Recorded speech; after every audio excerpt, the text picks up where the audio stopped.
죽음에서 살려주신 절대신 하나님. 정명석.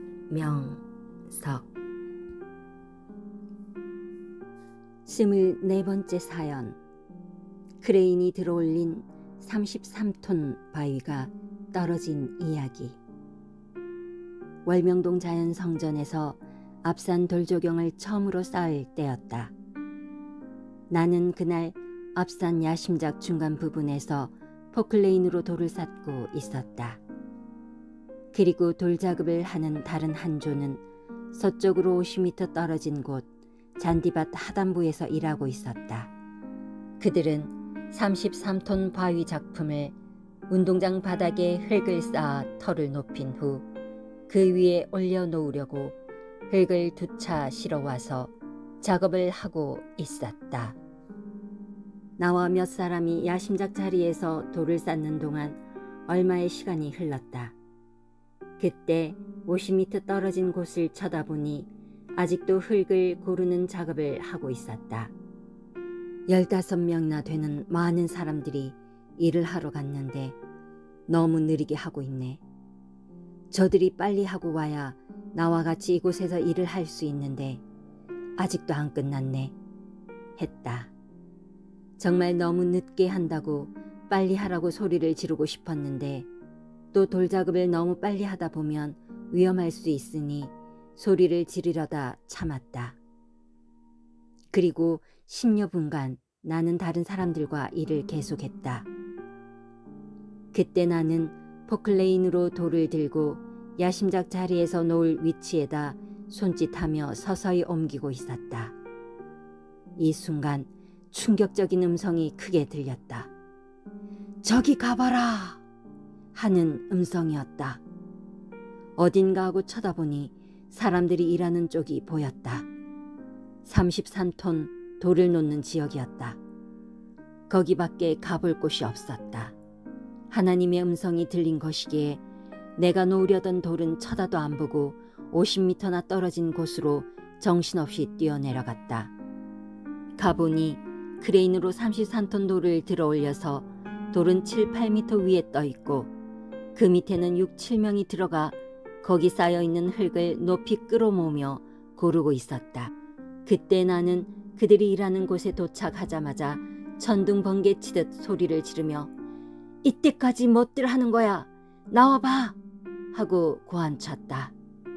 선생이 와서 소리를 지르니 모두 놀라서 순식간에 33톤 돌 아래에서 뛰쳐나왔다. 이때 위에서 크레인이 들고 있던 33톤 돌이 순간 떨어졌다. 와이어줄이 끊어지는 소리도 없이 스르륵 풀리며 떨어진 것이다.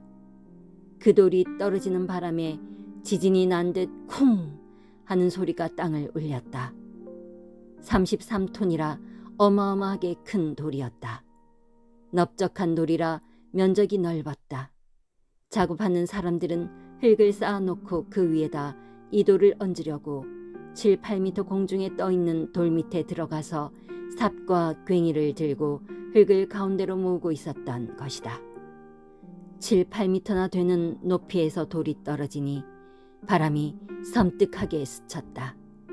나는 주변을 둘러봤다. 바위가 커서 사람 키를 넘으니 순간 사람들이 안 보였고 모두 바위 아래 묻힌 것 같았다. 어안이 벙벙하여 서로 돌아보며 사람들을 찾았다. 다 묻혔나? 하나라도 돌 밑에 깔려있나? 하면서 숫자를 세어보니 모두 나왔다고 하였다. 선생 동생인 범석 목사도 거기서 같이 일하고 있었는데 순간 안 보였다. 돌 밑에 깔렸나 생각하고 범석아 하고 불렀다. 어느새 뛰어 도망가서 생가 쪽까지 20m나 멀리 가 있었다. 갑자기 돌이 떨어져 모두 혼이 빠진 순간이었다. 바위돌이 떨어지면서 손을 스치기도 하고 어떤 자는 옷에 스치기도 했다. 알고 보니 쇠와이어가 끊어진 것이 아니라 고리 매듭 부분이 풀려버린 것이었다. 그래서 끊어지는 소리가 안 났던 것이다. 와이어 줄을 왜 이렇게 만들었냐고 회사에 전화해서 물었으나 모두 그렇게 만드니 자기들은 책임이 없다고 했다. 그것은 100톤을 들 수 있는 엄청나게 굵은 줄이라 33톤 돌을 들 때 풀릴 거라고는 전혀 생각하지 못했다. 공장에서 와이어를 길게 겹쳐서 꼬아 만들어야 되는데 재료 아끼려고 짧게 겹쳐서 만들어 매듭 부분이 풀리는 문제가 생긴 것이었다. 그리고 이날 흙 고르는 작업을 하고 있을 때 크레인 기사가 돌을 잠시 우측으로 옮겼어야 하는데 옮기지 않고 위로만 들어 올린 것도 문제였다. 그래서 작업하던 사람들이 크레인 기사에게 왜 그렇게 돌을 위로 들고 있었냐고 소리를 지르며 욕을 했다. 크레인 기사는 그 굵은 와이어 줄이 끊어질 리가 없다고 믿었던 것이다. 그런데 와이어가 갑자기 풀려서 돌을 놓친 것이다. 하나님은 나에게 소리를 지르며 저기로 가보라고 하신 후 내 입을 통해 모두 돌 밑에서 나오라고 소리를 지르신 것이었다. 그 음성은 나를 쓰고 소리를 지르신 하나님의 음성이었다. 소리 지를 때는 선생이 화가 나서 소리 지른 것으로 생각했으나 이후에 깨닫기를 하나님이 나로 하여금 소리 지르게 하셔서 순간 돌 밑에서 뛰쳐나오게 하신 것이었구나 했다. 내가 먼저 일하던 장소에서 음성을 듣고 10초만 지체했어도 분명히 33톤 돌이 떨어져 6명 이상이 그대로 납작하게 깔려 죽었을 것이다. 끔찍한 사고, 죽음을 피할 수 없는 사고에서 하나님은 다 살려주셨다. 이 같은 사연 속에서 나는 제자들 정범석, 정용석, 권순봉, 박현만, 성상근, 이형춘, 정윤혁은 이날 죽음을 피한 것이다. 모두 죽을 고비에서 살아났다. 하나님은 이날 나에게 저기 가보라고만 하셨지 돌이 떨어진다고는 말씀하지 않으셨다. 결국 겪고 보니 돌이 떨어지니 가보라는 말씀이었다. 하나님이 말씀하시면 즉시 하던 일을 멈추고 순종해야 산다. 전지전능하신 하나님, 성령님, 성자 절대시는 자연성전 하나님의 궁을 건축할 때 우리를 절대 보호하며 살려주셨다. 이 사건은 작업하면서 일어난 사고들 중 확실히 생각나는 사건이다. 정말 잔인한 사고가 일어날 뻔했다. 이때 둘러서 지켜보던 무리들은 100명이 넘었고 또 비디오를 정확하게 촬영해서 그 광경이 그대로 남아있다. 이날 나는 돌이 떨어질 줄 전혀 몰랐다. 일하던 자들에게 나오라고 하고 내가 들어가서 삽질을 빨리 하여 일을 끝내버리려고 했다. 그런데 그들이 뛰어나오고 바로 돌이 떨어진 것이다. 이래서 하나님은 전지전능하시다는 것이다. 지금도 33톤 돌을 보면 가슴이 뛰고 두렵다.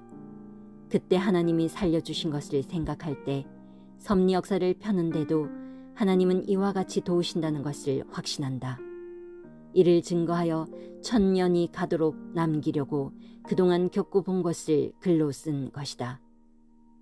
모두 죽음에서 살려준 것을 감격하여라. 위치는 다르고 상황은 달라도 하나님은 각종 환난과 죽음의 상황에서 이같이 살려주셨다. 이로써 절대신을 믿고 확신하며 살고 영원한 나라가 있음을 확신하는 것이다. 영원한 나라에는 영이 간다. 영이 죽지 않고 살아야 하늘나라에 가서 영원히 살게 되니 하나님과 성령님은 육뿐 아니라 영도 지키고 보호해 주신 것이다.